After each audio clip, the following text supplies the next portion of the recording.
বিয়ের পর দিনই আমার পিরিয়ড শুরু হলো। অসহ্য পেটে ব্যথায় সারা শরীর কাঁপছে। সহ্য করতে না পেরে পেট চেপে ধরে রেখেছি। যন্ত্রণা আর ব্যথায় দম বন্ধ হয়ে যাওয়ার মতন অবস্থা। ঠিক এমন সময় আমার শাশুড়ি দরজায় এসে বলল, বৌমা, লোকজন তোমাকে দেখতে এসেছে আর তুমি শুয়ে আছো। অনেক কষ্ট করে শাশুড়ি মাকে জবাব দিলাম, ঠিক আছে মা, আপনি সামনে যান, আমি আসছি। শাশুড়ি জবাবে বলল, গতকালকেই তোমাকে এই বাড়ির বউ করে এনেছি, একদিন হতে না হতে অলসতা শুরু করে দিয়েছো।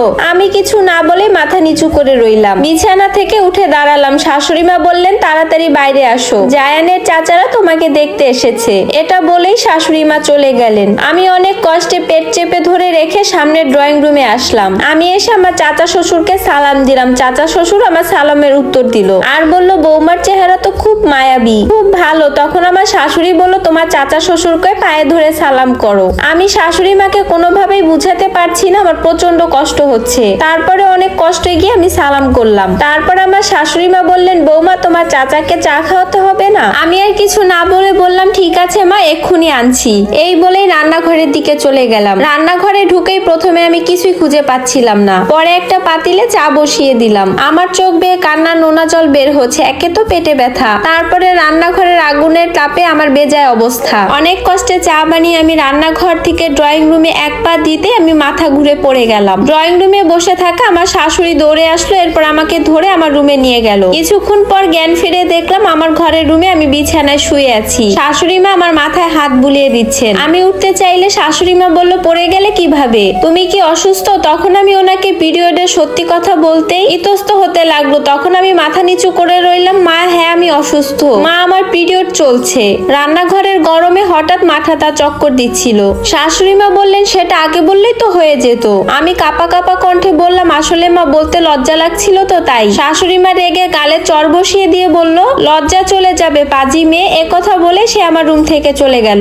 ওনার কথায় আমি হতবম্ব হয়ে গেলাম। এতদিন জানতাম শাশুড়িরা মায়ের মতন হয়। আমি মাথা ঘুরে পড়ে গেছি জেনে উনি এভাবে আমাকে বলতে পারলেন। মনে মনে শাশুড়ি জাতির প্রতি একরাশ লাঞ্ছনা ঢেলে দিলাম। কিছুক্ষণ পর ওয়াশরুম থেকে বের হচ্ছিলাম। এমন সময় আমার ননদ আমার হাতে একটা স্যানিটারি ন্যাপকিন আমার হাতে দিয়ে বলল, আম্মা দিতে বলেছে ভাবি। প্যাকেট দেখে ভাবনায় পড়ে গেলাম। ভাবতে লাগলাম যে একটু আগে আমার শাশুড়ি মা আমাকে থাপ্পড় দিয়ে বড় বড় কথা বলে আবার এখন নিজের মেয়েকে দিয়ে পেট পাঠাচ্ছে। কিছুই বুঝলাম না। তখন আমার ননদ বলল, ভাবি কি চিন্তা করছেন? ওই সমস্যা তো আমরাও পড়ি, তাই বলে কি তুমি সবকিছু নিজের মধ্যেই রাখবে, আমাদের সাথে শেয়ার করবে না? এতে আমাদের কি করার আছে? আজকে থেকে এমনটা আর করবে না। সুখ দুঃখের যত কথা আছে আমাদের সাথে শেয়ার করে নিবে। আমি মাথা নেড়ে ঠিক আছে বলে সম্মত করলাম। তারপর রুমে চলে গেলাম। একটু পর আমার স্বামী জায়ান ফোন করলো। আমি ফোন রিসিভ করতে ওপাশ থেকে বলল, তোমার কি খেতে ইচ্ছে করছে? তখন আমি বললাম, হঠাৎ এমন প্রশ্ন? আমার স্বামী বলল, তুমি বলোই না, আচার খেতে ইচ্ছে করছে নাকি চকলেট খেতে ইচ্ছে করছে নাকি আইসক্রিম ফুচকা, কোনটা খাবে? দোকানে নতুন একটা আইসক্রিম এনেছে, বলো কোনটা আনবো? আমি আর কোনো কথা না বাড়িয়ে বললাম, তোমার যেটা ইচ্ছা তুমি সেটাই নিয়ে আসো। এরপর আচ্ছা ঠিক আছে বলে উনি ফোন কেটে দিল।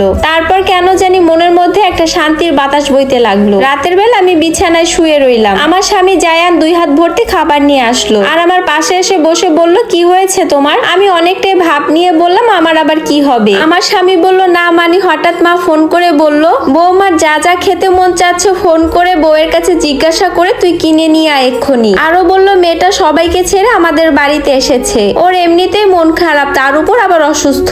আমি অবাক হয়ে বললাম, সত্যি মা এসব বলেছে? আমার স্বামী বলল, হ্যাঁ, আসতে একটু দেরি হয়েছে বলে মা ফোন করে কি রাগ। আর দেরি না করে দোকান বন্ধ করে তোমার জন্য কিছু খাবার নিয়ে তাড়াতাড়ি বাড়িতে চলে আসলাম। আমি একটু মুচকি হেসে বললাম, ওটা ভালোবাসার রাগ ছিল। আমার স্বামী বলল, কিছুই তো বুঝতে পারছি না তোমাদের কথা। আমি বললাম, তুমি এখানে বসো, আমি মায়ের রুম থেকে আসছি। তারপর মায়ের ঘরে আসলাম। উনি আনমনা হয়ে টিভিতে সিরিয়াল দেখছেন। মায়ের পাশে এসে কিছুক্ষণ বসে মাকে শক্ত করে জড়িয়ে ধরলাম। তারপর বললাম, কে বলেছে শাশুড়ি মায়ের মতন হয় না? আমার শাশুড়ি বলল, ও মা গো, এত জোরে জড়িয়ে ধরেছো কেন? মরে যাবো তো? আমি তখন মায়ের গালে চুমু দিয়ে বললাম, না ছাড়বো না, সারা জীবন এভাবেই জড়িয়ে ধরে থাকবো। অন্য কাউকে তো ধরিনি, নিজের মাকেই জড়িয়ে ধরেছি। কেন ছাড়বো? হ্যাঁ। তখন আমার শাশুড়ি বলল, হয়েছে হয়েছে, আর ঢং করতে হবে না। পৃথিবীতে সব শাশুড়িই খারাপ, আমরা তোদের জন্য যত কিছুই করি না কেন, তবুও শাশুড়ি খারাপ। তখন আমি আমার শাশুড়ির কথা শুনে লজ্জায় আমি মাথা নিচু করে রইলাম। তারপর বললাম, আদর যত্ন তো ঠিকই করেন, শুধু শুধু কথা শোনান কেন? ভিতরে ভিতরে তো আমাকে অনেক বেশি ভালোবাসেন। মা অভিমানী সুরে বলল, আমার থেকে তো অসুস্থতার কথা লুকিয়েছো, এজন্যই বকেছি। আমার থেকে যদি কিছু লুকাও তাহলে এভাবেই বকবো আমি। মাকে জড়িয়ে ধরে হাসাহাসি করতে লাগলাম। আর এই সম্পূর্ণ স্টোরিটা একটা আপুর লাইফ থেকে নেওয়া।